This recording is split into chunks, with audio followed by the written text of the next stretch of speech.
जय श्री कृष्ण मित्रों। स्वागत है आपका अपने चैनल सच्चा ज्ञान टीवी में। आज हम लेकर आए हैं दो ढोंगी पंडित और ठग की कहानी। अगर आपको हमारी ये कहानी पसंद आए तो कृपया वीडियो को लाइक करके चैनल को सब्सक्राइब करें और बेल आइकन को जरूर दबाएं। तो चलिए दोस्तों, कहानी की तरफ बढ़ते हैं। सूरज डूब चुका था और आसमान पर हल्की हल्की लालिमा अब गहरे नीले रंग में बदल रही थी। रास्ते के किनारे एक पुराना टूटा फूटा धर्मशाला जैसा ढांचा खड़ा था, जहां आमतौर पर कोई नहीं रुकता था। उसी जगह आज तीन अजनबी एक एक कर पहुंचे थे।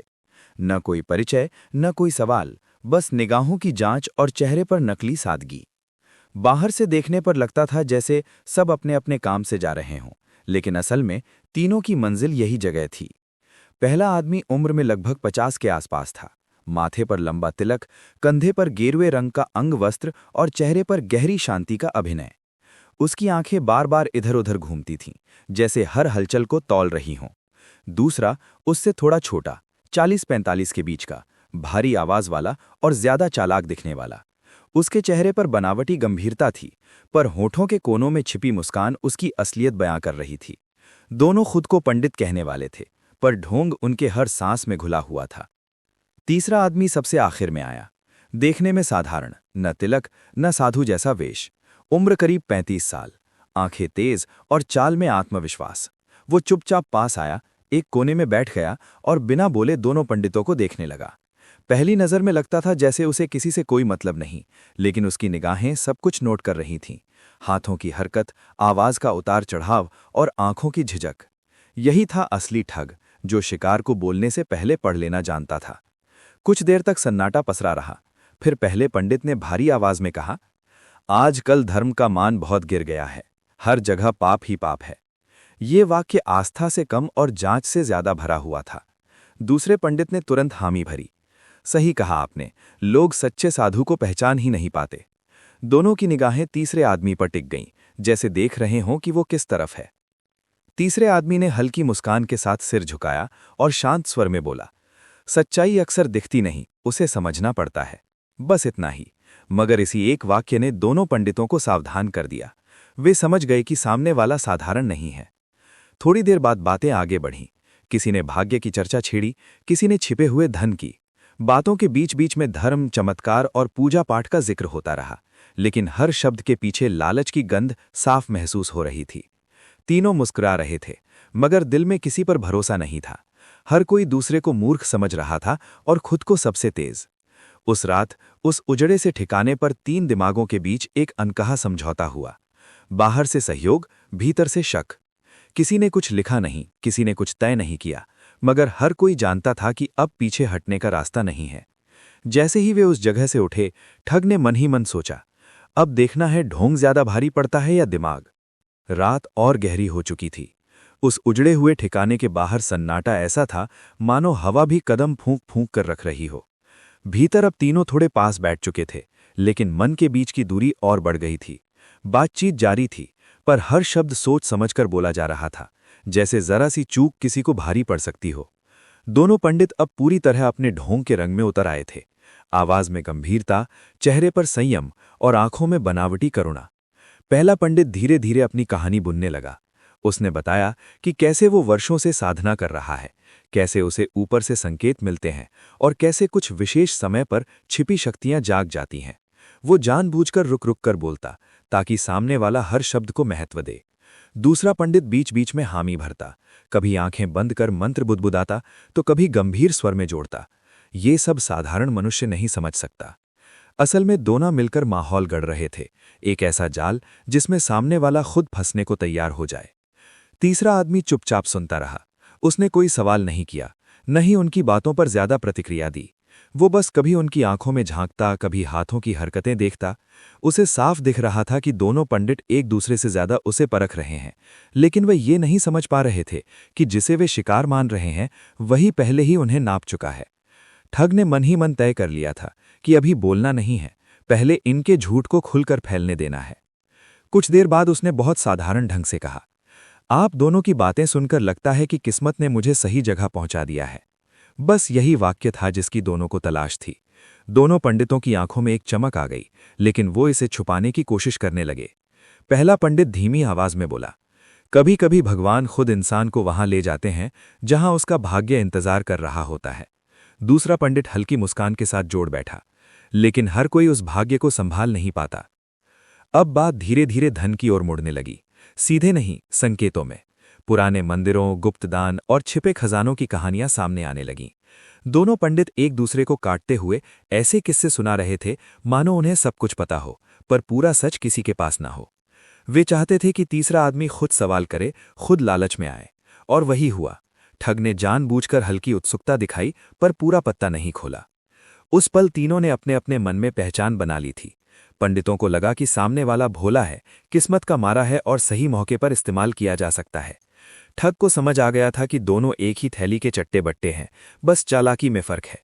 लेकिन असली खेल अभी शुरू होना बाकी था। ये सिर्फ पहचान की रात थी, असली धोखा आगे आने वाला था।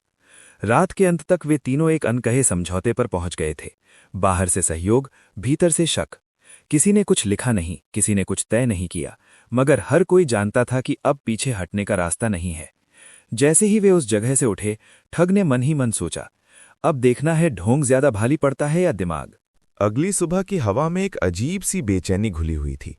रात का सन्नाटा तो टूट चुका था, मगर तीनों के मन में जो हलचल थी वो अब और तेज हो गई थी। वे तीनों एक बार फिर मिले, इस बार इत्तेफाक नहीं बल्कि सोच समझकर। कोई खुला समझौता नहीं हुआ था, फिर भी सब जानते थे कि अब वो एक ही रास्ते पर चल पड़े हैं।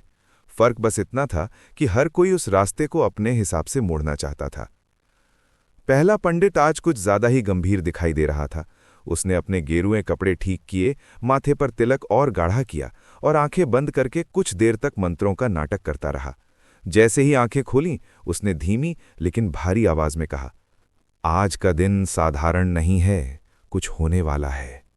दूसरा पंडित तुरंत उसकी बात में सुर मिलाने लगा। उसने भी गर्दन हिलाई, मानो भीतर से कोई अदृश्य संकेत मिल रहा हो। दोनों मिलकर माहौल को रहस्यमय बना रहे थे, एक ऐसा माहौल जिसमें सामने वाला सवाल कम करे और भरोसा ज्यादा। तीसरा आदमी चुपचाप ये सब देख रहा था। उसके चेहरे पर ना हैरानी थी न श्रद्धा। भीतर ही भीतर वो समझ चुका था कि ये सब उसकी परीक्षा लेने का तरीका है। वे देखना चाहते थे कि वो डरता है या लालच में पड़ता है। ठग ने तय किया कि वो दोनों को वही दिखाएगा जो वे देखना चाहते हैं। उसने धीरे से कहा, अगर सच में कुछ होने वाला है तो शायद किस्मत मुझे यहां लेकर आई है। उसके शब्दों में झिझक थी, नकली लेकिन असरदार। अब दोनों पंडितों ने पहला दांव चला। उन्होंने संकेतों में कैसे धन की बात की जो आसानी से हाथ नहीं आता, जिसे पाने के लिए पवित्र मन और सच्चे विश्वास की जरूरत होती है। उन्होंने ये भी इशारा किया कि ये सब अकेले नहीं हो सकता, इसके लिए आपसी भरोसा जरूरी है। ये असल में एक जाल था। अगर तीसरा आदमी अपनी लालच ज्यादा दिखा देता तो वे समझ जाते कि वो जल्द कूट सकता है। लेकिन ठग ने संतुलन बनाए रखा, न तो ज्यादा उत्सुकता दिखाई न ही पूरी बेरुखी। बस इतना कहा, मैंने जिंदगी में बहुत कुछ खोया है, अब कुछ पाने का डर नहीं लगता। ये वाक्य दोनों पंडितों के दिल में उतर गया। उन्हें लगा कि सामने वाला मजबूर है और मजबूर इंसान सबसे आसान शिकार होता है। अब असली परीक्षा शुरू हुई। पहले पंडित ने अचानक कहा कि इस काम में प्रवेश से पहले एक छोटी सी आस्था की जांच जरूरी है। उसने एक साधारण सा काम बताया, कुछ ऐसा जिसमें नुकसान कम था लेकिन नीयत साफ हो जाती। दूसरा पंडित पास खड़ा सब देख रहा था, मानो खुद भी इंतजार कर रहा हो कि कौन सा पत्ता खुलेगा। ठग समझ गया कि यही वो पल है जहां गलती हो सकती है। उसने भीतर ही भीतर हिसाब लगाया कि कितना दिखाना है, कितना छुपाना है। उसने काम के लिए हामी भरी, लेकिन अपने अंदाज में। उसने जानबूझकर थोड़ा संकोच दिखाया, जैसे मन डर और उम्मीद के बीच फंसा हो। ये देखकर दोनों पंडितों को लगा कि उनकी चाल काम कर रही है, पर उन्हें ये नहीं पता था कि असली परीक्षा उनकी ही हो रही थी। ठग उनकी हर प्रतिक्रिया को याद कर रहा था, कौन ज्यादा बोलता है, कौन चुप रहता है, किसकी आंखें झूठ बोलते वक्त इधर उधर जाती हैं। उसे साफ दिख रहा था कि दोनों पंडित एक दूसरे पर भी पूरा भरोसा नहीं करते, और यही कमजोरी आगे चलकर हथियार बनने वाली थी। जब वे अलग हुए तो तीनों के मन में अलग अलग संतोष था। पंडितों को लगा कि उन्होंने सामने वाले को पहली ही परीक्षा में बांध लिया है। ठग को लगा कि उसने उनकी सोच से एक कदम आगे बढ़कर खेल शुरू कर दिया है। ये शुरुआत थी, एक छोटी सी परीक्षा, जिसके बाद बड़े धोखे की नींव पड़ चुकी थी। अब खेल खुल चुका था। अगला दांव भारी होने वाला था और हर कोई जीत का सपना देख रहा था। उस दिन माहौल कुछ अलग था, न कोई शोर, न किसी तरह की जल्दबाजी, बस एक बनावटी गंभीरता जो हर सांस के साथ और भारी होती जा रही थी। दोनों पंडित आज पूरी तैयारी में थे। उनके कपड़े पहले से ज्यादा साफ, तिलक पहले से चौड़ा और आवाज पहले से ज्यादा स्थिर थी। ऐसा लग रहा था मानो वे खुद भी अपने ढोंग पर यकीन करने लगे हों। वे जानते थे कि अब अगला कदम आस्था का होगा, और आस्था वही जमीन होती है जहां इंसान सबसे जल्दी फिसलता है। पहला पंडित आगे बढ़ा और बहुत शांत स्वर में बोला, कुछ काम ऐसे होते हैं जहां बुद्धि नहीं, श्रद्धा काम करती है। उसके शब्द हवा में ठहर गए। दूसरा पंडित तुरंत पीछे से बोला, और जहां श्रद्धा टूटे वहां सब कुछ टूट जाता है। दोनों ने मिलकर माहौल ऐसा बना दिया जैसे कोई बड़ा रहस्य खुलने वाला हो। उनके चेहरे पर गंभीरता थी, लेकिन आंखों में छिपा हुआ गणित साफ झलक रहा था। तीसरा आदमी इस बार भी चुप रहा। उसने ना सवाल किया ना विरोध। उसने बस ध्यान से देखा कि कैसे दोनों पंडित बातों के बीच बीच में एक दूसरे की तरफ देखते हैं, कैसे हर वाक्य से पहले हल्का सा रुकते हैं, मानो पहले तय कर रहे हों कि अगला झूठ कौन बोलेगा। ठग समझ चुका था कि अब वे उसे पूरी तरह अपने घेरे में लेना चाहते हैं, और उसने भी मन बना लिया था कि वो इस नकाब को और मजबूत होने देगा ताकि बाद में उसे उतारना आसान हो जाए। पंडितों ने एक छोटा सा अनुष्ठान शुरू किया, कुछ मंत्र, कुछ इशारे और ढेर सारी गंभीरता। असल में कुछ भी नहीं हो रहा था, मगर माहौल ऐसा बना दिया गया था कि देखने वाला खुद ही मान ले कि कुछ अलौकिक घट रहा है। पहला पंडित आंखें बंद करके ऐसे बुदबुदाने लगा जैसे किसी अदृश्य शक्ति से बात कर रहा हो। दूसरा पंडित बीच बीच में जमीन पर उंगली से कुछ आकृतियां बनाता, फिर उन्हें मिटा देता। सब कुछ जानबूझकर अधूरा, ताकि सामने वाला सवाल न करे, बस माने। ठग ने अपनी भूमिका पूरी ईमानदारी से निभाई। उसने सिर झुकाया, आंखें नीची की और एक पल के लिए सांस रोक ली, जैसे भीतर कोई डर जाग गया हो।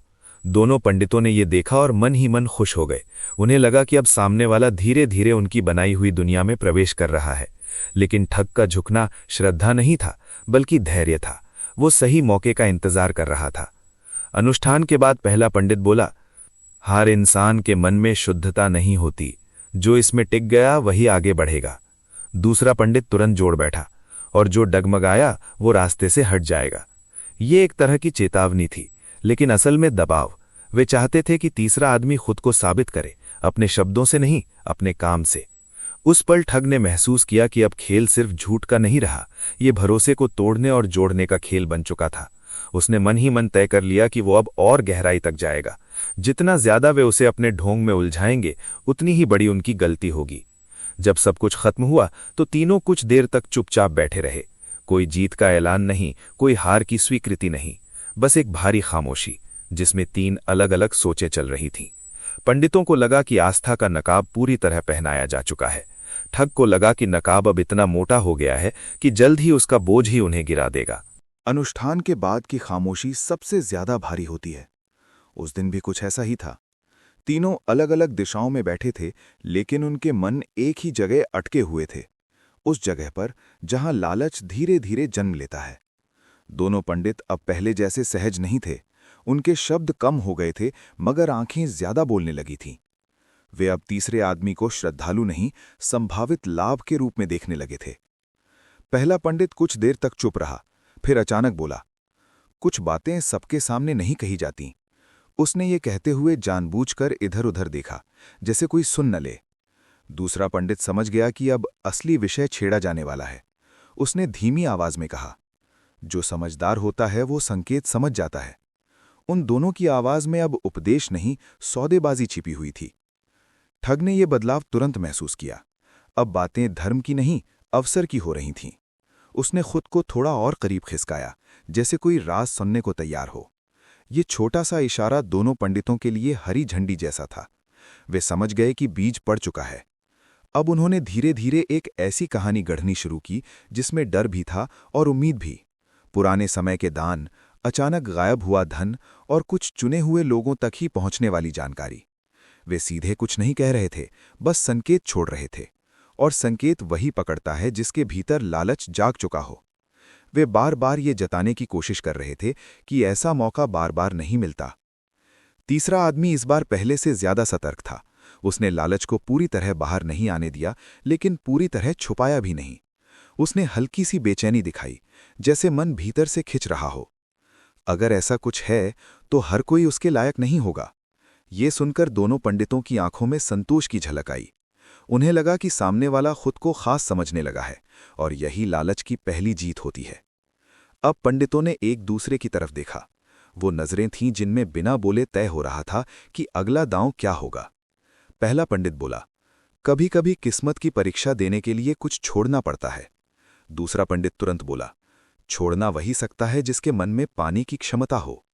असल में वे देख रहे थे कि तीसरा आदमी कितनी दूर तक जा सकता है। ठग को अब पूरा यकीन हो गया था कि खेल सही दिशा में जा रहा है। उसने मन ही मन तय किया कि वो उन्हें थोड़ा और आगे बढ़ने देगा, इतना कि वो खुद अपनी चाल में उलझ जाएं। उसने कोई बड़ा वादा नहीं किया, कोई साफ हामी नहीं भरी, बस इतना कहा, अगर आगे बढ़ना है तो सोच समझकर ही बढ़ूंगा। ये वाक्य दोनों पंडितों को और उत्साहित कर गया। उन्हें लगा कि सामने वाला पीछे नहीं हटेगा। उस शाम जब तीनों अलग हुए तो हवा में कुछ बदला बदला सा था। अब ये सिर्फ ढोंग या आस्था का खेल नहीं रहा। लालच अपनी पहली चिंगारी दिखा चुका था, छोटी मगर तेज। पंडितों को लगा कि उन्होंने रास्ता बना लिया है। ठग को लगा कि अब आग खुद भड़केगी और वही आग सब कुछ जलाकर सच्चाई बाहर ले आएगी। अब बातें खुलकर होने लगी थीं, मगर शब्दों के बीच अब भी पर्दा पड़ा हुआ था। तीनों एक दूसरे के सामने ऐसे बैठे थे जैसे पुराने जान पहचान वाले हों, जबकि सच्चाई ये थी कि भीतर से कोई किसी पर भरोसा नहीं कर रहा था। फिर भी भरोसे का नाटक जरूरी था, क्योंकि बिना उस नकली रिश्ते के आगे का खेल संभव नहीं था। दोनों पंडित अब कम बोल रहे थे, लेकिन जब भी बोलते उनके शब्द सीधे दिल को छूने की कोशिश करते। पहला पंडित इस बार बहुत धीमी और निजी आवाज में बोला, हर इंसान की जिंदगी में एक मोड़ आता है जहां उसे किसी पर आंख मूंद कर भरोसा करना पड़ता है। उसने ये कहते हुए जानबूझकर तीसरे आदमी की तरफ देखा। दूसरा पंडित तुरंत सहमति में सिर हिलाने लगा, मानो वो उस भरोसे का सबसे बड़ा उदाहरण हो। ये सब एक सोची समझी चाल थी, विश्वास पैदा करने की, बिना कुछ साबित किए। ठग ये समझ चुका था कि अब वे शब्दों से ज्यादा भावनाओं पर खेल रहे हैं। उसने भी अपनी कहानी का एक हिस्सा खोलने का नाटक किया। उसने कुछ अधूरी बातें कहीं, संघर्ष, नुकसान और धोखे की। न पूरी सच्चाई, न पूरा झूठ, बस इतना कि सामने वाले को लगे कि वो भी कभी किसी पर भरोसा करके टूटा है। ये सुनकर दोनों पंडितों को लगा कि रिश्ता बन रहा है, एक ऐसा रिश्ता जो आगे चलकर काम आएगा। अब धीरे धीरे छोटे छोटे काम बांटे जाने लगे। कुछ देखने जाना, कुछ जानकारी जुटाना, कुछ इंतजाम करना, सब कुछ इतना साधारण रखा गया कि शक की गुंजाइश न रहे। लेकिन इन छोटे कामों में ही असली जाल बुना जा रहा था।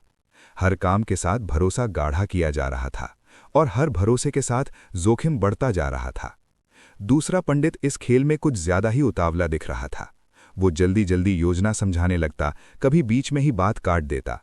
पहला पंडित उसे आंखों से रोकता, मानो कहना चाहता हो, इतनी जल्दी नहीं। ये आपसी तालमेल की कमी ठग की नजरों से छुपी नहीं रही। उसे साफ दिख रहा था कि दोनों एक साथ खेल तो रहे हैं, मगर दिल से जुड़े नहीं हैं, और यही दरार आगे चलकर टूटने वाली थी। अब भरोसे को पक्का करने के लिए एक और कदम उठाया गया। दोनों पंडितों ने मिलकर ये जताने की कोशिश की कि वे तीसरे आदमी के बिना कुछ नहीं कर सकते। ये सुनकर ठग के मन में हल्की मुस्कान उभरी। उसे पता था कि जो लोग खुद को कमजोर दिखाते हैं वही अक्सर सबसे बड़ा वार करते हैं, लेकिन उसने ये बात अपने चेहरे पर नहीं आने दी। समय के साथ बैठकों की संख्या बढ़ने लगी।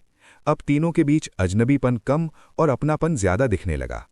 बाहर से देखने वाला शायद यही समझता कि वे किसी बड़े काम के साझेदार हैं, लेकिन भीतर हर मुलाकात के साथ डर भी बढ़ रहा था, डर कि कहीं कोई ज्यादा आगे न निकल जाए। जब उस दिन की मुलाकात खत्म हुई तो तीनों अलग अलग संतोष के साथ उठे। पंडितों को लगा कि उन्होंने भरोसे का जाल अच्छी तरह बुन लिया है। ठग को लगा कि जाल तो बना है, मगर उसमें फंसने वाला कौन होगा ये अभी तय नहीं है, क्योंकि जो जाल सबसे मजबूत लगता है वही अक्सर सबसे पहले टूटता है। रात जैसे ही गहरी हुई, माहौल पूरी तरह बदल गया। दिन में जो बातें सहज लगती थीं, वही अब भारी महसूस होने लगी। अंधेरे में आवाजें भी अलग सुनाई देती हैं और इरादे भी। उस रात तीनों एक साथ नहीं मिले। ये कोई संयोग नहीं था, ये सोच समझकर लिया गया फैसला था।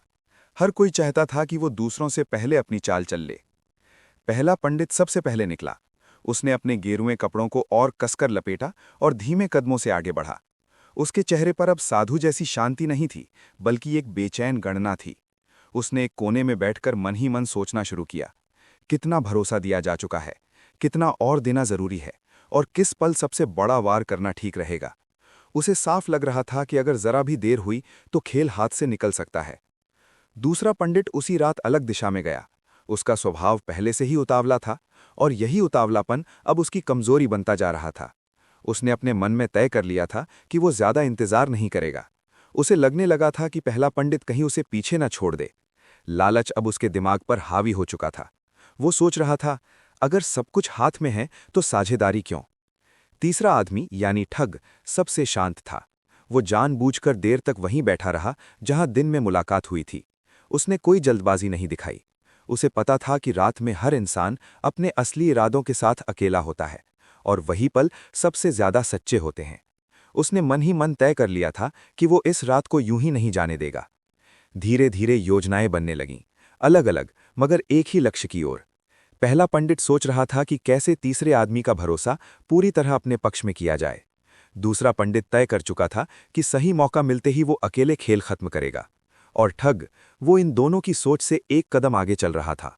उसने दोनों की कमजोरियां पहचान ली थीं, एक का डर और दूसरे का लालच। रात के सन्नाटे में कुछ छोटी छोटी मुलाकातें भी हुईं, अधूरी बातें, अधूरे वाक्य और बहुत सारे इशारे। कोई खुलकर कुछ नहीं कह रहा था, लेकिन सब कुछ तय होता जा रहा था। भरोसे का जाल अब साजिश में बदल चुका था। जैसे जैसे रात ढलती गई, हवा में एक अजीब सी बेचैनी भरती चली गई। हर किसी को लग रहा था कि अगली सुबह कुछ बदल जाएगा। कोई नहीं जानता था कि बदलाव किसके हक में होगा। बस इतना तय था कि ये रात खाली नहीं जाएगी, ये अपने साथ एक बड़ा मोड़ लेकर आएगी। सुबह की पहली रोशनी अभी ठीक से फैली भी नहीं थी कि ठग की आंख खुल गई। वो रात भर जागता नहीं रहा था, लेकिन उसका दिमाग एक पल के लिए भी रुका नहीं था। उसने हर बात, हर इशारे और हर अधूरे वाक्य को जोड़कर एक तस्वीर बना ली थी। अब उसे साफ दिख रहा था कि दोनों पंडित अलग अलग रास्तों से एक ही मंजिल पर पहुंचना चाहते हैं और उस मंजिल पर सिर्फ एक ही इंसान खड़ा रह सकता है। उसने तय किया कि अब इंतजार नहीं किया जाएगा। पहला वार जरूरी था और वो वार ऐसा होना चाहिए जो दिखे छोटा लेकिन असर में गहरा हो। ठग ने अपनी चाल में ना तो जल्दबाजी की और ना ही सीधे किसी को निशाना बनाया। उसने सबसे पहले भरोसे को हिलाने का रास्ता चुना, क्योंकि जहां भरोसा डगमगाता है वहीं से टूटन शुरू होती है। उसने जानबूझकर पहले पंडित से अकेले में मुलाकात की। बातचीत साधारण रखी, आवाज में सम्मान और शब्दों में झिझक। उसने ऐसे पेश आना शुरू किया जैसे वो पूरी तरह उसके मार्गदर्शन पर निर्भर हो। फिर बड़ी ही सहजता से उसने एक बात कही, कल रात आपकी बातों से मुझे लगा कि आप अकेले ही सब संभाल सकते हैं, शायद साझेदारी बोझ बन जाए। ये वाक्य जहर की तरह था, धीरे असर करने वाला। पहला पंडित बाहर से शांत रहा, लेकिन भीतर कुछ हिल गया। उसे लगा कि कहीं तीसरा आदमी दूसरे पंडित से ज्यादा नजदीक तो नहीं हो गया। शक का पहला बीज उसके मन में पड़ चुका था। उसने बिना कुछ पूछे बस सिर हिलाया, लेकिन उसकी आंखों में आत्मविश्वास की जगह सावधानी आ चुकी थी। इसके बाद ठग सीधे दूसरे पंडित के पास पहुंचा। यहां उसने बिल्कुल अलग रंग दिखाया। उसने थोड़ी बेचैनी दिखाई, थोड़ी नाराजगी भी। मुझे लगता है, उसने धीमी आवाज में कहा, कुछ बातें मुझसे छुपाई जा रही हैं। ये सुनते ही दूसरे पंडित के मन की आग भड़क उठी। उसे यकीन होने लगा कि पहला पंडित उसे पीछे छोड़ने की तैयारी में है। बस यहीं ठग का पहला वार पूरा हो गया। उसने कोई झूठा आरोप नहीं लगाया, कोई पुख्ता बात नहीं कही, बस शक को हवा दी।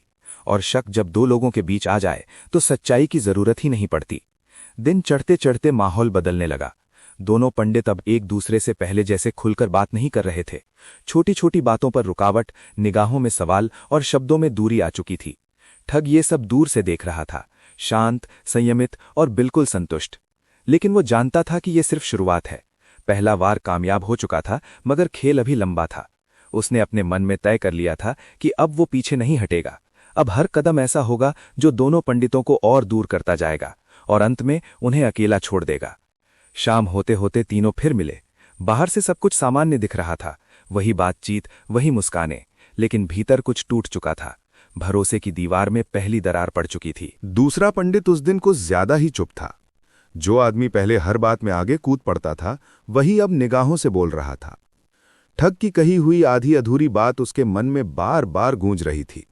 उसे अब हर मुस्कान बनावटी लगने लगी थी, हर सलाह में चाल दिखाई देने लगी थी। सबसे ज्यादा उसे पहले पंडित पर शक हो रहा था, उस पर जिसे वो अब तक अपना सबसे मजबूत साथी मानता आया था। वो अकेला बैठा देर तक सोचता रहा। उसने पिछली मुलाकातों को एक एक कर याद किया। कौन सी बात कब कही गई, कौन सा इशारा किसके लिए था। अब हर चीज उसे नए मतलब में दिख रही थी। उसे लगने लगा कि पहला पंडित शुरू से ही खेल अपने हाथ में रखना चाहता था और वो बस एक मोहरा बनकर रह गया।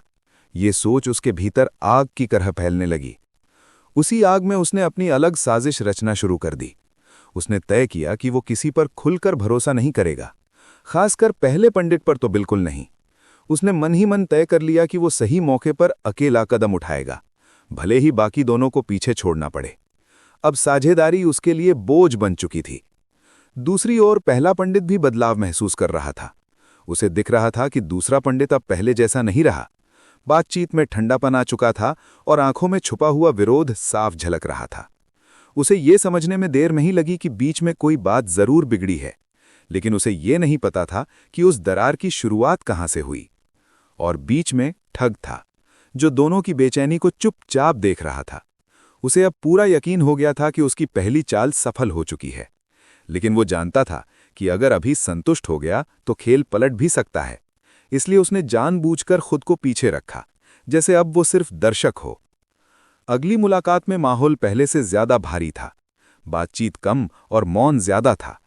दूसरा पंडित अब सीधे पहले पंडित की बातों पर सवाल उठाने लगा था, हल्के शब्दों में लेकिन साफ इशारों के साथ। पहला पंडित भी अब ज्यादा खुलकर जवाब नहीं दे रहा था। दोनों के बीच की हवा में अब सहयोग नहीं, प्रतिस्पर्धा महसूस हो रही थी। उसी दौरान ठग ने बहुत सावधानी से एक और छोटी चाल चली। उसने दूसरे पंडित के सामने ऐसा जताया जैसे पहला पंडित किसी अहम बात पर उसे भरोसे में नहीं ले रहा। ये बात पहले से जले हुए दिल पर तेल डालने जैसी थी। दूसरा पंडित अब पूरी तरह मान चुका था कि उसे धोखा दिया जा रहा है। अब कहानी एक नए मोड़ पर आ चुकी थी। जहां पहले 3 दिमाग एक साथ चल रहे थे, अब 2 दिमाग एक दूसरे के खिलाफ खड़े हो चुके थे। और तीसरा दिमाग, सबसे शांत और सबसे तेज, इस टकराव का फायदा उठाने की तैयारी में था। अब हालात ऐसे हो चुके थे कि हर कोई किसी न किसी बात को साबित करना चाहता था। भरोसा टूट रहा था, और जब भरोसा टूटता है तो लोग उसे वापस पाने के लिए अजीब अजीब रास्ते चुनते हैं। दोनों पंडितों को लगने लगा था कि अगर उन्होंने कुछ असाधारण नहीं दिखाया तो खेल उनके हाथ से निकल जाएगा, और यहीं से झूठ ने चमत्कार का रूप लेना शुरू किया। पहला पंडित इस बार पूरी तैयारी के साथ आया। उसकी चाल में पहले जैसी हड़बड़ी नहीं थी, बल्कि एक ठंडी चालाकी थी। उसने कहा कि आने वाली रात बेहद खास है, ऐसी रात जो सालों में एक बार आती है। उसके शब्दों में डर भी था और आकर्षण भी। दूसरा पंडित तुरंत उसकी बात में जुड़ गया, लेकिन इस बार उसका जुड़ना स्वाभाविक नहीं था। वो भीतर से जल रहा था, फिर भी बाहर से सहयोग दिखा रहा था। दोनों अब एक ही झूठ बोल रहे थे, मगर दिल से साथ नहीं थे। ठग ये सब बहुत ध्यान से देख रहा था। उसे समझ आ गया कि अब कुछ बड़ा दिखाया जाने वाला है, कुछ ऐसा जो देखने वाले को सोचने का मौका न दे। उसने भी अपनी भूमिका बदल ली। अब वो सवाल पूछने लगा, लेकिन बहुत मासूमियत से। अगर ये सच है तो कोई संकेत जरूर मिलेगा। ये वाक्य पंडितों के लिए चुनौती जैसा था। उस रात माहौल को जानबूझकर रहस्यमय बनाया गया। धीमी आवाजें, रुक रुक कर बोली जाने वाली बातें, और हर शब्द में गंभीरता। पहला पंडित अचानक चुप हो गया, जैसे उसे कुछ महसूस हो रहा हो। दूसरा पंडित घबराकर इधर उधर देखने लगा, मानो किसी अनदेखी शक्ति की मौजूदगी हो। फिर अचानक एक झूठा चमत्कार रचा गया, ऐसा कुछ जिसे आम इंसान संयोग कह सकता है, लेकिन डर और लालच में फंसा दिमाग उसे चमत्कार मान ले। कुछ पल के लिए सन्नाटा छा गया। दोनों पंडितों ने ऐसा व्यवहार किया जैसे उन्हें खुद भी यकीन ना हो कि ये हुआ कैसे।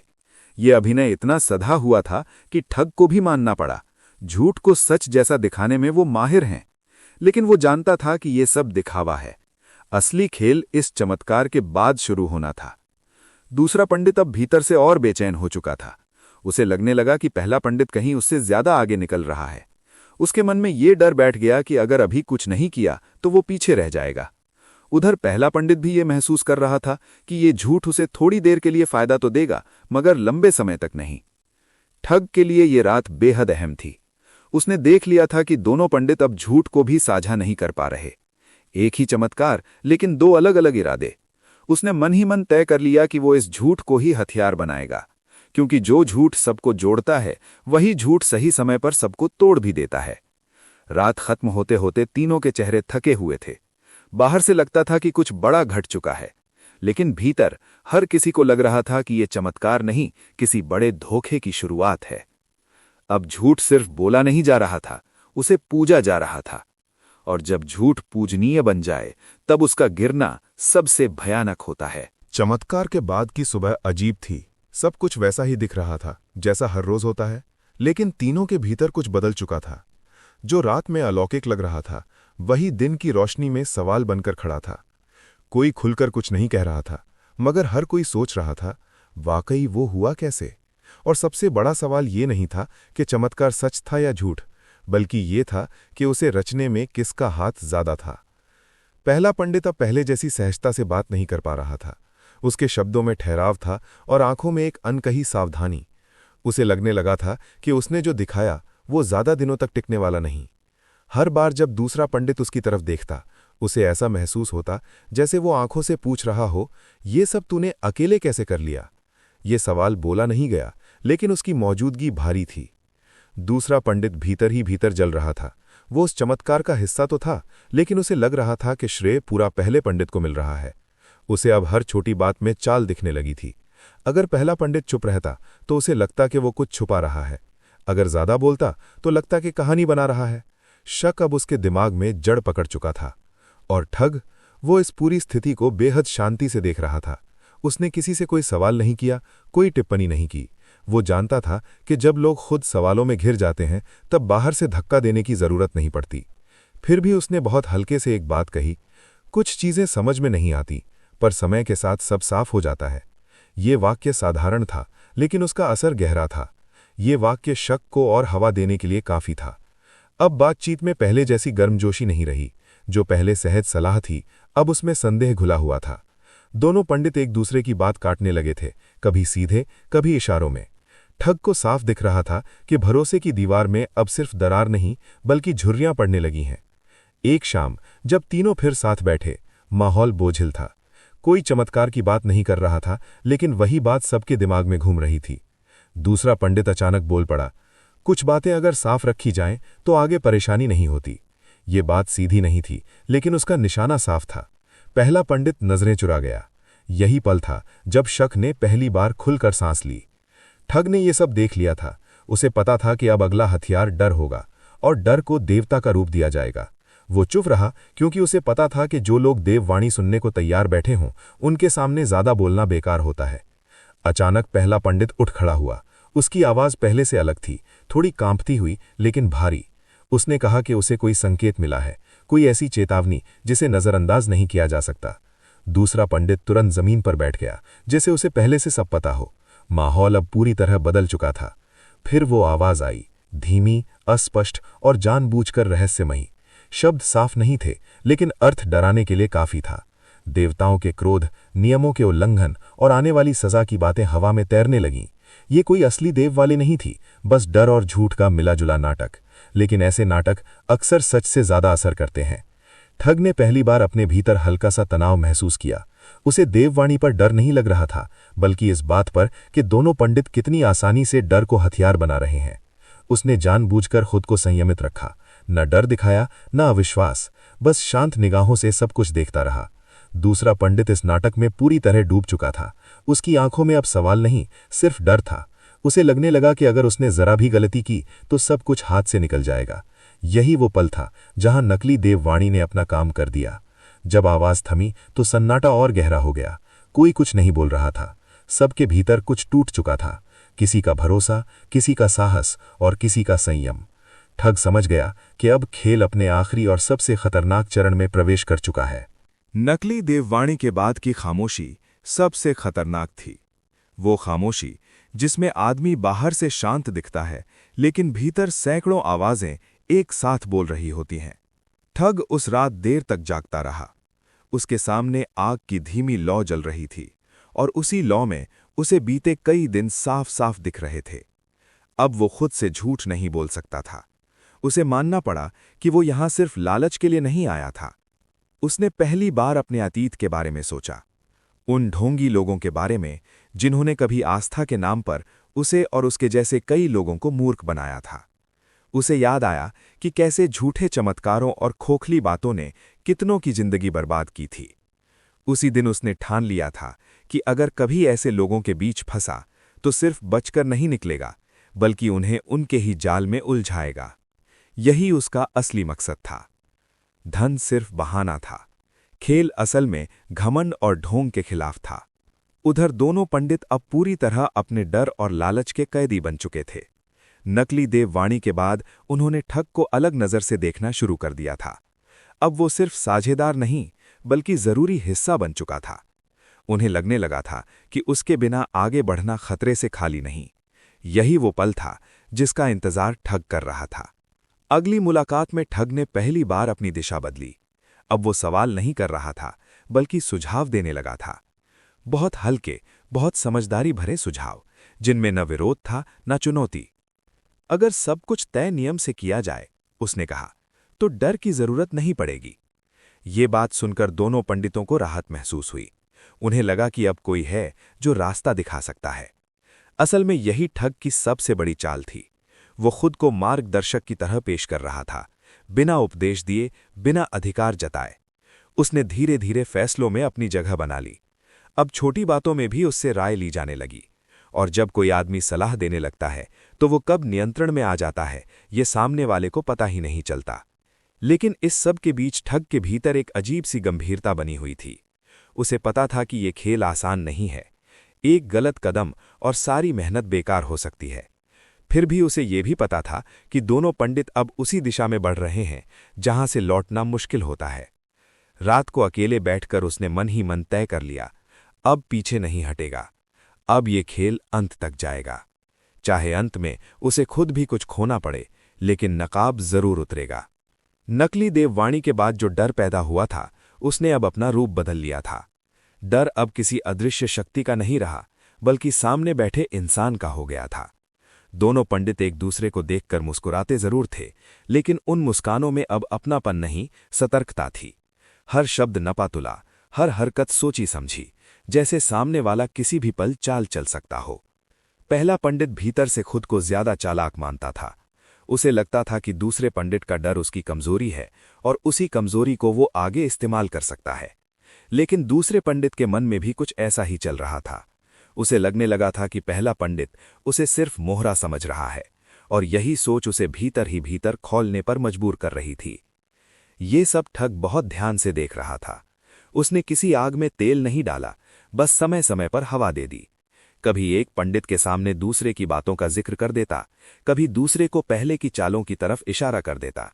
वो सीधे कुछ नहीं कहता था, बस आधे अधूरे वाक्य छोड़ देता, और वही आधे अधूरे वाक्य दोनों पंडितों के दिमाग में पूरा जहर भर देते। अब हालात ऐसे हो चुके थे कि कोई भी फैसला बिना शक के नहीं लिया जाता था। अगर कोई योजना बनती तो तुरंत सवाल उठता, इससे फायदा किसे होगा? और जब ऐसा सवाल उठने लगे तो साझेदारी टूटने में देर नहीं लगती। एक शाम पहली बार बहस खुलकर सामने आ गई। आवाजें ऊंची नहीं थीं, लेकिन शब्दों में तीखापन था। आरोप सीधे नहीं लगाए गए, पर संकेत इतने साफ थे कि छुपे नहीं रह सकते थे। दोनों एक दूसरे को समझाने की कोशिश कर रहे थे, लेकिन असल में दोनों खुद को बचाने में लगे थे। ठग उस समय बिल्कुल शांत बैठा रहा। उसने जानबूझकर किसी का पक्ष नहीं लिया। यही उसकी सबसे बड़ी चाल थी। दोनों पंडितों को लगने लगा कि ठग शायद दूसरे के साथ मिल चुका है। ये शक उनके भीतर और गहराई तक उतर गया। रात होते होते हालात और बिगड़ गए। अब वो अलग अलग बैठने लगे थे।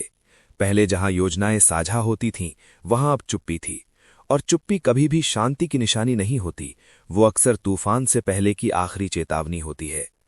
ठग ने मन ही मन समझ लिया कि उसका काम लगभग हो चुका है। दो लोग जो मिलकर दूसरों को ठगते थे, अब एक दूसरे को ठगने की तैयारी में थे, और यही वो पल था जहां से वापसी नामुमकिन हो जाती है। उस रात कोई तय योजना नहीं बनी थी, लेकिन उसी रात सबसे खतरनाक इरादा जन्म ले चुका था। दोनों पंडित अलग अलग बैठे थे, पर दोनों के दिमाग एक ही दिशा में दौड़ रहे थे। अगर सामने वाला पहले वार कर दे तो क्या होगा? ये सवाल अब कल्पना नहीं रहा था, बल्कि तैयारी में बदल चुका था। पहला पंडित खुद को सबसे अनुभवी मानता था। उसे भरोसा था कि उसने अब तक जितने खेल खेले हैं, उनके सामने ये सब छोटा है। लेकिन भीतर कहीं एक डर भी था। अगर दूसरा पंडित उससे एक कदम आगे निकल गया, तो सारा खेल पलट सकता है। उसी डर ने उसे पहली बड़ी चाल चलने के लिए उकसाया। उसने ठग को अलग बुलाया, बहुत शांत स्वर में, जैसे कोई साधारण सलाह मांग रहा हो। उसने कहा कि हालात बिगड़ रहे हैं और किसी एक को काबू में रखना जरूरी है।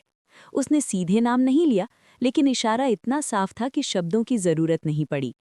उसने ठग के सामने खुद को भरोसेमंद साबित करने की कोशिश की, जैसे दोनों एक ही तरफ खड़े हों।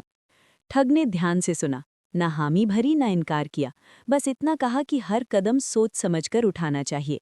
यही जवाब पहले पंडित को संतोष दे गया। उसे लगा कि ठग उसके साथ है, या कम से कम उसके खिलाफ नहीं। लेकिन उसी रात ठग ने दूसरा रास्ता भी चुना।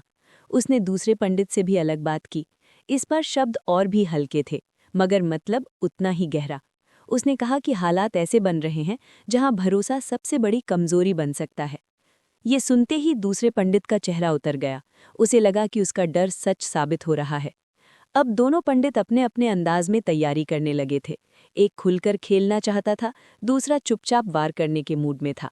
और इन दोनों के बीच ठग बिल्कुल बीच में खड़ा था, दोनों के भरोसे का केंद्र बनकर। दिन चढ़ते ही हालात और तनावपूर्ण हो गए।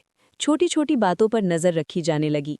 कौन किससे बात कर रहा है, कौन चुप है, कौन ज्यादा बोल रहा है, हर चीज पर शक किया जाने लगा।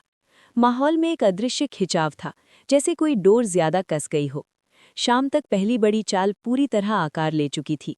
कोई खुला हमला नहीं हुआ, कोई सीधी टकराहट नहीं हुई। बस हालात ऐसे बना दिए गए कि एक दूसरे पर शक करना मजबूरी बन जाए। यही सबसे खतरनाक चाल थी, क्योंकि इसमें हाथ गंदे भी नहीं होते और असर भी गहरा होता है। ठग जानता था कि अब कहानी का रुख बदल चुका है। ये अब सिर्फ चालबाजी नहीं रही, बल्कि हिसाब किताब का खेल बन चुकी थी। और ऐसे खेल में देर सवेर कोई न कोई टूटता ही है। अगली सुबह की रोशनी बिल्कुल सामान्य थी, लेकिन तीनों के मन में जो हलचल थी वो किसी साधारण दिन की नहीं थी। पहले पंडित अब दिन प्रतिदिन बदलते माहौल को महसूस कर रहा था। उसे लग रहा था कि जो भरोसा उसने अपने इरादों और चालों के साथ बनाया था, वो धीरे धीरे टूटने लगा है। छोटी छोटी बातों पर उसे अब संदेह हो रहा था, और हर मुस्कान में कहीं छुपा हुआ अर्थ तलाश रहा था। दूसरा पंडित भी कम नहीं था। उसने रात भर अपने भीतर की आवाज सुनी, जो कह रही थी कि पहले पंडित उसे पीछे छोड़ने की योजना बना रहा है। इसी शक ने उसे दिन भर चुप रहने और छोटी छोटी बातों पर ध्यान रखने के लिए मजबूर कर दिया। अब वो केवल शब्दों पर नहीं, बल्कि हर नज़र, हर हल्की मुस्कान, हर टोन में छुपे इशारों पर भी विश्वास करने लगा था। ठग, जो अब तक शांत बैठा था, अपनी भूमिका पूरी तरह समझ चुका था। वो जानता था कि अब सबसे बड़ा हथियार है दोनों के भरोसे में दरार। उसने थोड़े थोड़े संकेत छोड़े, कभी इधर कभी उधर। पहला पंडित सोच रहा था कि ठग दूसरी तरफ है, दूसरा सोच रहा था कि ठग पहले पंडित के साथ है। और असल में ठग कहीं भी खड़ा नहीं था, वो सिर्फ धैर्य से खेल को आगे बढ़ा रहा था। दोपहर होते होते हालात और जटिल हो गए। पहले पंडित ने गलती से कुछ संकेत दे दिए, जिससे दूसरा पंडित पूरी तरह शक में पड़ गया। उसने नजरें झुका लीं, पर भीतर से उसका दिमाग उबल रहा था। वही पल था जब भरोसा टूटने लगा। जो बातें पहले बिना शक के साझा की जाती थीं, अब हर शब्द पर तौलना पड़ रहा था। अगले कुछ घंटों में छोटी छोटी गलतफहमियां बढ़ती चली गईं। किसी ने किसी पर नजर गड़ाई, किसी ने अधूरी बातों से अपनी व्याख्या बना ली। भरोसे की पहली दरार अब दरार नहीं रही, बल्कि गहरी खाई बन गई थी। और यही वो खाई थी जहां ठग अब अपने अगले वार की तैयारी कर रहा था। शाम होते होते दोनों पंडित खुलकर टकराने लगे। पहले पंडित ने कोई छोटा सा काम करने को कहा, दूसरा पंडित तुरंत सवाल उठा गया। दोनों में बातचीत की जगह अब केवल मानसिक जंग चल रही थी। ठग ने चुपचाप देखा। हर सवाल, हर जवाब, हर छोटी छोटी प्रतिक्रिया उसके अगले कदम का नक्शा बन रही थी। और यहीं भरोसे के टूटने के बीच ठग ने तय कर लिया कि अब खेल का अगला बड़ा मोड़ आना चाहिए। अब दो लोग जो कभी साथी थे, वो पूरी तरह दुश्मन बन चुके थे। और ठग के लिए ये वही पल था जब उसकी असली चाल सामने आ सकती थी। सूरज ढल चुका था और शाम का सन्नाटा गांव के चारों ओर फैल रहा था।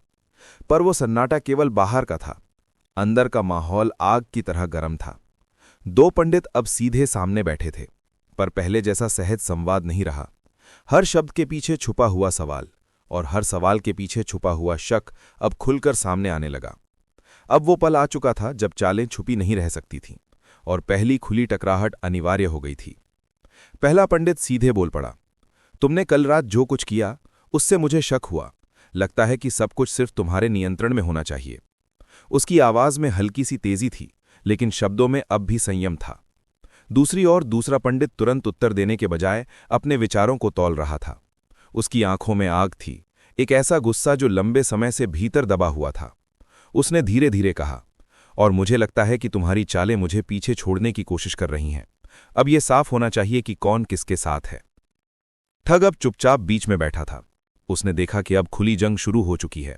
दोनों पंडितों की शक की दीवारें इतनी मजबूत हो चुकी थीं कि कोई भी वार करने वाला पीछे हटना नहीं चाहता था। ठग ने केवल देखा और अपनी योजनाओं को फिर से तौलने लगा। ये पहली बार था जब वो महसूस कर रहा था कि खेल उसके हाथ से पूरी तरह अपने आप चलने लगा है। टकराहट का असर तुरंत महसूस हुआ। छोटे छोटे इशारे भी अब खुलकर वार बन गए थे। पहला पंडित हर शब्द के साथ दूसरे की कमजोरी खोज रहा था। दूसरा पंडित हर उत्तर के साथ पहले की चालों को चुनौती दे रहा था। और ये चुनौती कोई सामान्य विवाद नहीं था, ये रणनीति और चाल का युद्ध था। धीरे धीरे बहस ने गंभीर रूप लिया। अब बात केवल शक की नहीं थी, बल्कि हुकूमत और नियंत्रण की थी। कौन योजना तय करेगा, कौन चाल चलेगा, ये तय करने का सवाल अब खुलेआम सामने था। पहले पंडित ने एक चाल चलने की कोशिश की, अपने इशारों और शब्दों से दूसरे को भ्रमित करने की। लेकिन दूसरा पंडित भी पीछे नहीं रहा। उसने तुरंत अपनी चाल दिखाई, सटीक, सोच समझकर और सामने वाले की उम्मीद के बिल्कुल उलट। ठग के लिए ये पल निर्णायक था। उसने देखा कि दोनों पंडित अब खुद को बचाने और विरोध करने के बीच फंस चुके हैं। उसकी योजना का असर काम कर चुका था। दोनों पंडित अब खुली टकराहट में उलझ चुके थे और कोई भी उसे रोक नहीं पा रहा था। ठग ने मन ही मन तय किया कि अगली चाल में अब केवल जीत और हार की बात होगी, धोखा और छल का नहीं। रात जैसे जैसे गहरी हुई, टकराहट का रंग और गहरा होता गया। अब दो लोग जो कभी साथ थे, पूरी तरह एक दूसरे के दुश्मन बन चुके थे। और बीच में ठग, शांत और मास्टर प्लान के साथ, ये सब देखकर सिर्फ मुस्कुरा रहा था। उसे पता था खेल अब चरम पर है और अगले कदम से सब कुछ बदल जाएगा। रात गहरी थी और चारों ओर अंधेरा पसरा हुआ था, पर कमरे की हवा जैसे अपने आप में आग भरी हुई थी। ठग अब पूरी तरह तैयार था। उसने देखा कि दोनों पंडित अब एक दूसरे को भरोसे के काबिल नहीं समझ रहे थे। दोनों के भीतर भय और लालच का जाल इतना घना हो गया था कि उसे बस एक हल्की सी आहट देनी थी और खेल अपने आप बदल जाएगा। पहला पंडित अब पूरी तरह सतर्क था। उसकी हर नज़र, हर हल्की हंसी, हर टोन में हल्का सा गुस्सा छिपा हुआ था। उसे लगता था कि अगर उसने कोई गलती की तो दूसरा पंडित उसका फायदा उठाकर सब कुछ ले जाएगा। दूसरा पंडित भी पीछे नहीं था। उसकी आंखों में अब खुला विरोध था और भीतर की बेचैनी इतनी थी कि वो हर शब्द और हर इशारे को खुरच खुरच कर तौल रहा था। ठग ने अपनी चाल की शुरुआत बड़ी ही मासूमियत से की। उसने कहा, दोस्तों, लगता है हम सभी कहीं ना कहीं अपने इरादों में उलझ चुके हैं। कुछ बातें स्पष्ट होनी चाहिए, वरना नुकसान होगा। ये शब्द सुनकर दोनों पंडित थोड़ा शांत हो गए। उन्होंने सोचा शायद अब ठग शांतिपूर्ण समाधान की बात कर रहा है, लेकिन ये सिर्फ बहाना था। अगली ही घड़ी में ठग ने अपनी असली चाल शुरू कर दी। उसने दोनों पंडितों के सामने छोटे छोटे संकेत छोड़े। पहले पंडित के कुछ पुराने इरादों की झलक दिखाई। दूसरे पंडित के भीतर दबे डर और लालच की आहट बढ़ा दी। वो बहुत धीरे, बहुत सटीक तरीके से दोनों के बीच तनाव बढ़ा रहा था। हर आधा सा इशारा, हर अधूरी बात अब पूरी तरह काम कर रही थी। पहला पंडित थोड़ा घबरा गया। उसे लगने लगा कि दूसरा पंडित अब उसे समझ गया है, और दूसरा पंडित भी डरने लगा। उसे महसूस हुआ कि पहला पंडित अब केवल सामने नहीं, बल्कि हर तरफ उसके लिए खतरा बन चुका है। ठग चुपचाप बीच में बैठा, केवल देख रहा था। उसकी योजना इतनी साफ थी कि कोई भी गलती नहीं कर सकता था। सबके भीतर ही सब कुछ घुस गया था। फिर ठग ने निर्णायक पल चुना। उसने अचानक कहा, शायद अब समय आ गया है कि हर कोई अपने इरादों को स्पष्ट कर दे। केवल सच सामने आएगा। ये वाक्य सुनते ही दोनों पंडितों की सारी योजना और चालें खुलने लगीं। जो शब्द अधूरे थे वे अब पूरा अर्थ दे रहे थे। जो संकेत नजरअंदाज किए गए थे वे अब स्पष्ट हो गए। रात के अंधेरे में ठग ने केवल अपनी आंखों से सब कुछ नियंत्रित किया। वो जानता था कि अब बस एक निर्णायक क्षण बाकी है जिसमें दो पंडित अपने आप ही एक दूसरे के खिलाफ खड़े हो जाएंगे। और वही क्षण आया। दोनों पंडित अब खुलकर टकराने लगे। अब ये खेल केवल चाल और चालाकी का नहीं रहा, बल्कि विश्वास और सत्ता का युद्ध बन गया। ठग ने हल्की सी मुस्कुराहट दी। अब उसके सामने जो दृश्य था वो उसकी पूरी योजना का परिणाम था। दो लोग जो कभी साथ थे, अब पूरी तरह एक दूसरे के दुश्मन बन चुके थे। और ठग ने जान लिया कि ये खेल अब अपने चरम पर पहुंच चुका है। रात का अंधेरा अब हर चीज को और गहरा बना रहा था। कमरे की हल्की रोशनी में केवल तीनों के चेहरे चमक रहे थे, पर हर चेहरे पर अलग अलग भाव साफ दिख रहे थे। पहला पंडित अब पूरी तरह सतर्क था। उसकी नजरें किसी भी हल्की हरकत को पकड़ने की कोशिश कर रही थीं। उसका मन गहराई से सोच रहा था, क्या ये ठग अब उसे पूरी तरह बेनकाब करने वाला है या सिर्फ खतरनाक खेल में एक और मोड़ जोड़ रहा है। दूसरा पंडित भी कम नहीं था। वो खुद को हर इशारे से बचाने की कोशिश कर रहा था। उसे लग रहा था कि अब किसी भी पल उसका भरोसा और ताकत टूट सकती है। वो देख रहा था कि पहला पंडित भी उतना ही चालाक है और अब कोई भी गलती महंगी साबित हो सकती है। दोनों पंडितों के बीच की हवा अब इतनी भारी हो गई थी कि हर शब्द, हर सांस और हर मुस्कान एक हथियार बन गई थी। ठग इस बीच शांत और संयमित बैठा रहा। उसकी आंखों में हल्की मुस्कान थी, जैसे उसने हर संभावित परिणाम की गणना कर ली हो। अब तक की सभी छोटी चालें, झूठे संकेत और अधूरी बातें सिर्फ इस चरम मोड़ के लिए बनाई गई थीं। उसने अब तय कर लिया था कि अगला कदम वो ऐसा होगा जो दोनों पंडितों के विश्वास और लालच को पूरी तरह हिला देगा। पहला पंडित अचानक बोल पड़ा, मुझे अब यकीन नहीं हो रहा कि हम सही दिशा में हैं। लगता है कि कोई खेल हमें पीछे से नियंत्रित कर रहा है। उसकी आवाज में हल्की कांप थी, लेकिन शब्द स्पष्ट थे। दूसरे पंडित ने तुरंत जवाब दिया, और मुझे लगता है कि वही खेल पहले पंडित की तरफ झुका हुआ है। अब समझना जरूरी है कि कौन वास्तव में सच बोल रहा है। ठग ने धीरे धीरे अपनी चाल दिखाना शुरू किया। उसने सबसे पहले पंडित की चाल को सामने रखा, फिर दूसरे पंडित की कमजोरियों का संकेत छोड़ा। सब कुछ इतनी मासूमियत से किया गया कि दोनों पंडित खुद नहीं समझ पाए कि कब उनका मन और योजना ठग के नियंत्रण में आ गई। वो केवल मौन था, लेकिन उसके शब्दों की आवश्यकता नहीं थी। हर हल्की हरकत और अधूरी बात अब अपने आप दोनों के मन में डर और शक पैदा कर रही थी। तभी अचानक ठग ने अपना सबसे बड़ा कदम उठाया। उसने दोनों पंडितों के सामने एक अधूरी जानकारी रखी, कुछ ऐसा जिसे केवल पहले पंडित या केवल दूसरे पंडित ही जानते थे। और इस अधूरी जानकारी ने उनके बीच की दूरी को पूरी तरह उजागर कर दिया। अब दोनों पंडित न केवल शंकित थे, बल्कि एक दूसरे को दुश्मन मानने लगे। पहली बार दोनों पंडित खुले तौर पर एक दूसरे पर टकराने लगे। शब्दों की जगह अब इरादे और चाल ने ले ली। छोटा सा सवाल अब बड़ी चुनौती बन गया था, और हर जवाब एक नई दरार पैदा कर रहा था। ठग ने हल्की सी मुस्कान दी और देखा कि अब खेल का चरम मोड़ आ चुका है। दोनों पंडित अब केवल एक दूसरे से लड़ रहे थे, और वो बीच में केवल अपनी रणनीति को साकार होते देख रहा था। रात के आखिरी पलों में ये स्पष्ट हो गया कि अब कोई भी चाल पीछे नहीं हट सकती। भरोसा टूट चुका था, शक हावी था, और ठग की योजना पूरी तरह काम कर चुकी थी। अब खेल केवल चाल, विश्वास और इरादों का युद्ध बन चुका था। रात गहरी थी, पर अब कमरे की हवा और अधिक भारी और तनावपूर्ण हो गई थी। ठग ने पूरी रणनीति तैयार कर ली थी। अब वो केवल दर्शक नहीं था, वो खेल का निर्देशक बन चुका था। दोनों पंडितों की आंखों में डर और लालच का मिश्रण स्पष्ट था। पहली बार वे न केवल एक दूसरे पर शक कर रहे थे, बल्कि ये महसूस कर रहे थे कि जो भी हो, अब किसी के पास पूरी तस्वीर नहीं है। पहला पंडित अब खुले तौर पर अपने शब्दों में कटुता ला रहा था। उसने कहा, तुमने हमेशा अपनी चालों में मुझे पीछे रखा, लेकिन अब मैं जानता हूं कि असली खेल तुम्हारा था। उसकी आवाज में क्रोध और भय का मिश्रण था। दूसरा पंडित तुरंत टकराया, और मुझे लगता है कि वही खेल तुमने मेरे साथ भी खेला। अब बस ये साफ होना चाहिए कि असली योजना किसकी है। ठग ने हल्की सी मुस्कान दी। यही वो पल था जिसका वो इंतजार कर रहा था। उसने दोनों के बीच की दरार को बढ़ाया और अचानक सच का पर्दाफाश करना शुरू कर दिया। उसने बताया कि पहले पंडित ने भी, दूसरे पंडित ने भी हर चाल का इस्तेमाल केवल खुद को मजबूत बनाने के लिए किया, और ये सब इतना सटीक और शांत तरीके से कहा गया कि दोनों पंडित खुद को बेबस महसूस करने लगे। पहले पंडित ने अपने आप को बचाने की कोशिश की, लेकिन ठग ने प्रत्येक शब्द पर सवाल खड़ा कर दिया।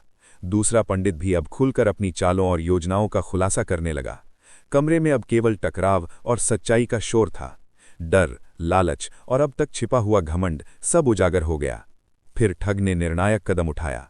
उसने दोनों पंडितों को ऐसा सवाल दिया जिसका जवाब न देना असंभव था, और जब वे दोनों सवाल का उत्तर देने की कोशिश करने लगे तो उनकी सारी चालें और धोखे एक दूसरे के सामने फेल हो गए।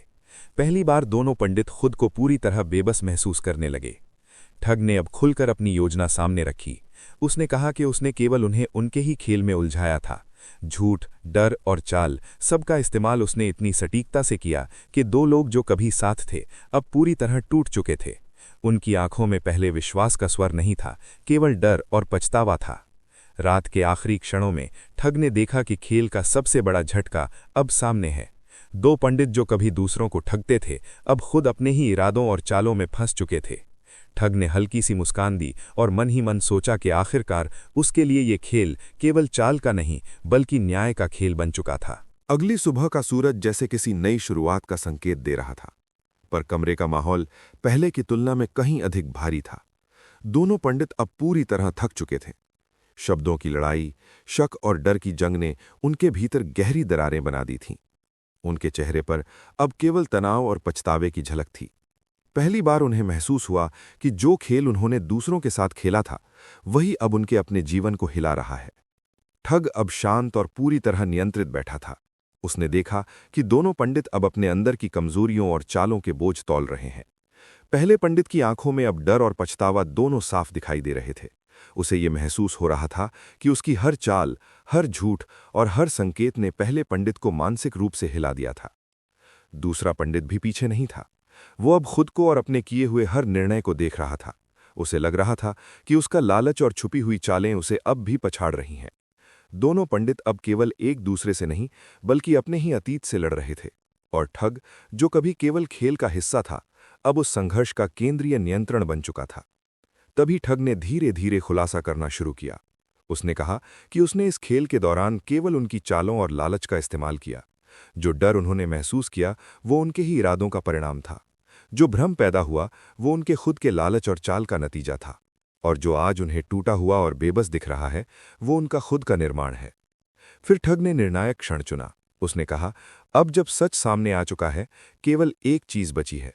जो आपने दूसरों के साथ किया, उसका सामना स्वयं से करना। ये वाक्य सुनते ही दोनों पंडित अब पूरी तरह स्तब्ध हो गए। उनके भीतर गहरा डर और पछतावा घुल मिल गया। वो समझ चुके थे कि अब कोई बहाना नहीं है। ठग ने अंत में कहा, यह खेल किसी का वर्चस्व दिखाने या किसी को नीचा दिखाने का नहीं था। ये केवल ये साबित करने का था कि धोखे और लालच के पीछे की वास्तविकता हमेशा सामने आती है। और आज जब आप दोनों अपने किए की कीमत समझ रहे हैं, तो यही असली न्याय है। रात के आखिरी क्षणों में दोनों पंडित अब अपने अपने विचारों में गहरे उतर चुके थे। उन्होंने महसूस किया कि जो शक्ति और सम्मान उन्होंने दूसरों पर हावी होकर हासिल किया, वो सब अब केवल भ्रम और टूटे विश्वास का रूप ले चुका था। उन्होंने पहली बार ठग की मासूमियत और चालाकी को समझा। वो व्यक्ति जिसने कभी भी सीधे हाथ नहीं डाला, उसने उनके भीतर के डर और लालच का इस्तेमाल करके उन्हें अपने ही खेल में उलझा दिया। रात का ये अंतिम पल अब निर्णायक बन चुका था। ठग ने न केवल साजिश को सफल बनाया, बल्कि न्याय भी स्थापित किया, क्योंकि दो लोग जो दूसरों को धोखा देते थे, अब खुद अपने धोखे का सामना कर रहे थे। कमरे में शांति छा गई थी, लेकिन वो शांति भय और आत्मसाक्षात्कार का मिश्रण थी। सूरज अब पूरी तरह उग चुका था, लेकिन कमरे में तनाव की भारी छाया अभी भी बनी हुई थी। ठग ने धीरे धीरे उठकर दोनों पंडितों की ओर देखा। उसकी आंखों में अब केवल मासूम मुस्कान नहीं थी, बल्कि वो ज्ञान और सत्ता का मिश्रण था। ये पल उसके लिए प्रतीक बन गया। खेल का अंतिम मोड़, जब सभी चालें, सभी झूठ और सभी डर अपने असली अर्थ में सामने आएंगे। पहला पंडित अब पूरी तरह आत्मचिंतन में था। उसने महसूस किया कि उसकी चालें, उसकी योजनाएं और उसका लालच उसे ही फंसा चुके थे। अब वो खुद को दोषी मान रहा था। उसकी आंखों में डर और पछतावा दोनों साफ दिखाई दे रहे थे। उसने देखा कि दूसरा पंडित भी बिल्कुल उसी स्थिति में है। ये दृश्य दोनों के लिए मानसिक और भावनात्मक रूप से भारी था। ठग ने धीरे धीरे खुलासा करना शुरू किया। उसने बताया कि इस पूरे खेल में उसने केवल उनके ही इरादों का इस्तेमाल किया। जो डर उन्होंने महसूस किया, वो उनके ही अपने निर्णयों का परिणाम था। जो भ्रम उत्पन्न हुआ, वो उनके खुद के लालच और चाल का नतीजा था। और जो आज उन्हें टूटा हुआ और बेबस दिख रहा है, वो उनका खुद का निर्माण है। फिर ठग ने निर्णायक क्षण चुना। उसने कहा, अब जब सच सामने आ चुका है, केवल एक चीज बची है। जो आपने दूसरों के साथ किया, उसका सामना स्वयं से करना। ये वाक्य सुनते ही दोनों पंडित अब पूरी तरह स्तब्ध हो गए। उनके भीतर गहरा डर और पछतावा घुल मिल गया। वो समझ चुके थे कि अब कोई बहाना नहीं है। ठग ने अंत में कहा, यह खेल किसी का वर्चस्व दिखाने या किसी को नीचा दिखाने का नहीं था। ये केवल ये साबित करने का था कि धोखे और लालच के पीछे की वास्तविकता हमेशा सामने आती है। और आज जब आप दोनों अपने किए की कीमत समझ रहे हैं, तो यही असली न्याय है। इस बीच दोनों पंडित अब अपने अपने विचारों में गहरे उतर चुके थे। उन्होंने महसूस किया कि जो शक्ति और सम्मान उन्होंने दूसरों पर हावी होकर हासिल किया, वो सब अब केवल भ्रम और टूटे विश्वास का रूप ले चुका था। उन्होंने पहली बार ठग की मासूमियत और चालाकी को समझा। वो व्यक्ति जिसने कभी भी सीधे हाथ नहीं डाला, उसने उनके भीतर के डर और लालच का इस्तेमाल करके उन्हें अपने ही खेल में उलझा दिया। रात का ये अंतिम पल अब निर्णायक बन चुका था। ठग ने न केवल साजिश को सफल बनाया, बल्कि न्याय भी स्थापित किया, क्योंकि दो लोग जो दूसरों को धोखा देते थे, अब खुद अपने धोखे का सामना कर रहे थे। कमरे में शांति छा गई थी, लेकिन वो शांति भय और आत्म साक्षात्कार का मिश्रण थी। सुबह का हल्का उजाला कमरे में धीरे धीरे फैल रहा था, लेकिन अंदर का वातावरण अभी भी भारी और गंभीर था। दो पंडित अब पूरी तरह थक चुके थे, न केवल शारीरिक रूप से बल्कि मानसिक और भावनात्मक रूप से भी। उनकी आंखों में अब डर की जगह पछतावा और एहसास का गहरा रंग छा गया था। उन्होंने महसूस किया कि जो खेल उन्होंने दूसरों के साथ खेला, वही अब उनके सामने अपने आप में खुलकर खड़ा है। पहला पंडित धीरे धीरे उठकर खिड़की की ओर गया। उसने बाहर की ओर देखा, लेकिन अपने अंदर की हलचल और उथल-पुथल को रोक नहीं पाया। उसकी सोच अब केवल बाहर की दुनिया की नहीं थी, बल्कि अपने भीतर की हर चाल, हर निर्णय और हर लालच तक पहुंच चुकी थी। उसे समझ आ गया कि जो शक्ति और सम्मान उसने दूसरों को छल करके हासिल किया, वो सब केवल क्षणिक और भ्रम था। दूसरा पंडित भी अब शांत बैठा था। वो अपनी गलती और लालच को स्वीकार करने लगा। उसने महसूस किया कि उसके द्वारा बनाई गई सभी चालें और योजनाएं अब सिर्फ उसके लिए सबक बन चुकी हैं। वो अब समझ चुका था कि दूसरों को धोखा देकर कोई भी स्थायी लाभ नहीं मिलता। उसके मन में हल्की सी शर्म और गहरा पछतावा दोनों समाहित थे। ठग अब धीरे धीरे दोनों के पास आया। उसकी मुस्कान अब केवल मासूमियत नहीं, बल्कि एक तरह की संतोष और ज्ञान की झलक थी। उसने कहा, अब समय आ गया है कि आप दोनों अपने किए की कीमत समझें और इसे अपने जीवन में एक सबक के रूप में स्वीकार करें। जो खेल आपने दूसरों के साथ खेला, वही आज आपके सामने आया है। ये सुनते ही दोनों पंडितों के मन में एक अजीब से हल्का सा सुकून भी आया। उन्हें एहसास हुआ कि डर और लालच ने उन्हें कितनी दूर तक ले जाया था, और अब ये अनुभव उन्हें अपने जीवन और भविष्य के लिए सीख देगा। पहली बार उन्होंने ठग की योजना और चालाकी की गहराई को महसूस किया। वो व्यक्ति जिसने कभी भी सीधे हाथ नहीं डाले, उसने केवल उनके अपने इरादों और डर का इस्तेमाल करके उन्हें अपने ही खेल में उलझा दिया। रात और सुबह के इस बदलते माहौल में ठग ने उन्हें ये भी समझाया कि जीवन में चालबाजी और धोखे केवल क्षणिक लाभ देते हैं, लेकिन अंततः सत्य और न्याय हमेशा अपनी जगह बनाते हैं। उसने कहा, असली ताकत और असली सम्मान वही है जो ईमानदारी और समझदारी से मिलता है। लालच और छल केवल भ्रम पैदा करते हैं, और अंत में वही आपको अपने किए की सजा देता है। दोनों पंडित अब पूरी तरह आत्म साक्षात्कार में थे। उन्होंने महसूस किया कि इस अनुभव ने उन्हें न केवल अपने अतीत की गलतियों का एहसास कराया, बल्कि भविष्य में अपने कदम सोच समझकर उठाने का सबक भी दिया। उनकी आंखों में अब केवल डर नहीं था, बल्कि सीखने और बदलने की समझ भी जाग गई थी। सूरज की रोशनी अब पूरी तरह कमरे में फैल चुकी थी, और धीरे धीरे ये रोशनी दोनों पंडितों के भीतर भी झांकने लगी थी। अब पहले जैसा भय और शक नहीं था। उनकी आंखों में केवल सोच और अनुभव का प्रतिबिंब था। उन्होंने महसूस किया कि जो खेल उन्होंने दूसरों के साथ खेला, वही अब उनके अपने जीवन की परीक्षा बन चुका था। और अब इस परीक्षा ने उन्हें एक नई समझ दी थी कि हर चाल और हर योजना का परिणाम अंततः उनके सामने आता है। पहला पंडित अब धीरे धीरे उठकर कमरे में घूमने लगा। उसने अपने भीतर झांकते हुए महसूस किया कि उसका डर और लालच उसे कितना कमजोर बना चुके थे। लेकिन अब वो समझ चुका था कि बदलाव केवल तब संभव है जब वो अपनी गलतियों को स्वीकार करता है। उसने ठग की ओर देखा, और उसके शांत और मासूम चेहरे में वो शक्ति और बुद्धिमत्ता देखी जो उसने अब तक केवल चाल और साजिश में महसूस की थी। दूसरा पंडित भी अब अपनी सोच को व्यवस्थित कर रहा था। उसने महसूस किया कि उसका लालच और चालबाजी केवल भ्रम और पछतावे का कारण बनी थी। लेकिन अब उसने ठग से ये सीखा कि अनुभव और सच्चाई की गहराई को समझकर ही इंसान अपने जीवन में सही दिशा ले सकता है। वो अब अपने अतीत से डरने के बजाय भविष्य में अपने कदम सोच समझकर रखने का संकल्प लेने लगा। ठग अब धीरे धीरे दोनों के पास आया। उसने कहा, अब जब आप दोनों ने अपने किए की कीमत समझ ली है और अपने डर और लालच का सामना किया है, तो यही समय है कि आप नई राह चुनें। ये राह केवल ईमानदारी, समझदारी और अपने कर्मों की जिम्मेदारी से ही तय हो सकती है। उसकी आवाज में कोई धमकी नहीं थी, केवल सीख और अनुभव की गहराई थी। पहला पंडित अब पूरी तरह बदलने का एहसास कर रहा था। उसने कहा, मैं अब जान चुका हूं कि शक्ति और सम्मान केवल छल और चाल से नहीं मिलते। अब मैं अपने काम और विचारों में ईमानदारी और सोच का पालन करूंगा। दूसरा पंडित भी उसी भाव में था। उसने माना कि अब उसके लिए केवल सीखना और बदलना महत्वपूर्ण है, न कि पहले जैसी चालबाजी और लालच की दुनिया में फंसना। कमरे में अब शांत वातावरण था, पर वो शांति डर या भय की नहीं थी। ये शांति अनुभव, सच्चाई और परिवर्तन की थी। दोनों पंडितों ने महसूस किया कि अब उनका खेल और उनका जीवन केवल अपने अनुभव और सीख पर आधारित होगा।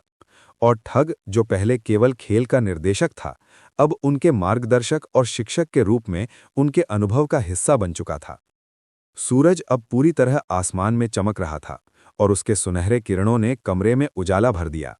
पर वो उजाला केवल बाहर का नहीं था, ये दोनों पंडितों के मन और भीतर भी फैल चुका था। अब उनके अंदर न डर था, न लालच, न शक, केवल अनुभव, पछतावे और सीख का मिश्रण था। उन्होंने महसूस किया कि जो खेल उन्होंने दूसरों के साथ खेला, वही अब उनके जीवन की सबसे बड़ी परीक्षा बन चुका था। पहला पंडित धीरे धीरे खड़ा हुआ। उसने अपने भीतर झांकते हुए देखा कि उसका डर और लालच उसे कितना कमजोर बना चुके थे। अब उसने ठग की ओर देखा और महसूस किया कि वो व्यक्ति केवल चालाक और मासूम नहीं था, बल्कि उसने उन्हें उनके ही मन और लालच का सामना करवाया। पहली बार उसने ठग की बुद्धिमत्ता, संयम और धैर्य को पूरी तरह महसूस किया। ये एहसास उसके लिए न केवल डर का कारण नहीं था, बल्कि सीख और सम्मान का स्रोत बन गया। दूसरा पंडित भी अब शांत बैठा था। उसने महसूस किया कि उसका लालच और चालबाजी केवल भ्रम और पछतावे का कारण बनी थी, लेकिन अब उसने ठग से ये सीखा कि जीवन में केवल अनुभव और सच्चाई से ही सही मार्ग चुना जा सकता है। वो अब अपने अतीत से डरने के बजाय भविष्य में सोच समझकर कदम उठाने का संकल्प लेने लगा। ठग ने धीरे धीरे कहा, अब जब आप दोनों ने अपने किए की कीमत समझ ली है और अपने डर और लालच का सामना किया है, तो ये समय है कि आप अपनी नई राह चुनें। ये राह केवल ईमानदारी, समझदारी और अपने कर्मों की जिम्मेदारी से ही तय होगी। उसकी आवाज में कोई धमकी नहीं थी, केवल अनुभव और सीख की गहराई थी। दोनों पंडितों ने ठग की बातों को गंभीरता से सुना। उन्होंने महसूस किया कि अब उनका जीवन केवल अपने अनुभव और सीख पर आधारित होगा।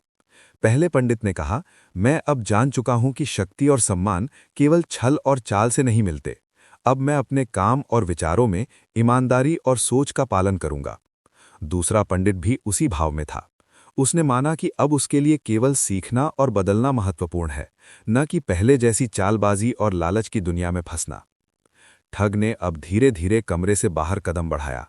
वो केवल मुस्कुरा रहा था, मुस्कान जिसमें संतोष, ज्ञान और न्याय की झलक थी। उसने देखा कि दो लोग जो कभी दूसरों को ठगते थे, अब अपने अनुभव और सच्चाई से सीख रहे थे। और यही असली जीत थी, न कि चाल, न कि साजिश, बल्कि अनुभव और बदलाव की जीत।